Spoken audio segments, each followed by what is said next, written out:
Here's problem 10. It says write the polynomial of least degree for each of the roots given. Now what that means, a root is basically an answer to a problem. So if I said I want the root to be 1, that means I want 1 to be the answer. Well, the easiest equation there would be x minus 1 equals 0, because then 1's the answer. So all I got to do on these guys is literally, in order to make 1 an answer, I just would say, hey, make it x minus 1 and have it set equal to 0. Then x is 1 is a solution. A root is simply a solution of the problem. But I need that to be a solution, that and that to be a solution. I need to be one or the other. So all I got to do to make the 4i is to do x minus 4i also. Here, now 1's a solution, 4i is a solution. To get negative 4i, you would just say x plus 4i. That way a negative 4i is the solution, because negative 4i plus 4i will give you 0. And again, we're going to have this always set equal to 0. Now you can't leave it like that. You got to go ahead and solve it. Well, the thing that makes the most sense to multiply here, you either can multiply these two, or this guy and that guy. These two are a difference of squares. So when I multiply them, I'm going to get x times x, which is x squared.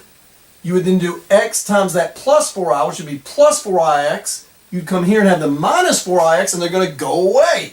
The center terms go away. And then you're left with a negative 4i times a positive 4i. That's going to be minus 16i squared. Now think about it. What is an I squared equal to? Well, if you remember, I is equal to the square root of negative 1. So an I squared would square that, which means I squared is equal to a negative 1. So that's negative 1. Well, that just changes to x squared minus 16 times a negative 1 will be plus 16. So that's what happens when we multiply this. I get x squared plus 16.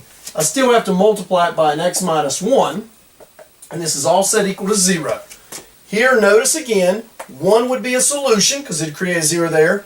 4i would be a solution, because you'd end up with negative 16, and negative 4i would be a solution, because you'd have negative 16 plus 16.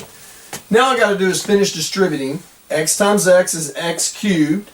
X times that 16 is plus 16x. I'm going to put it right here, because I want the x squared to come next.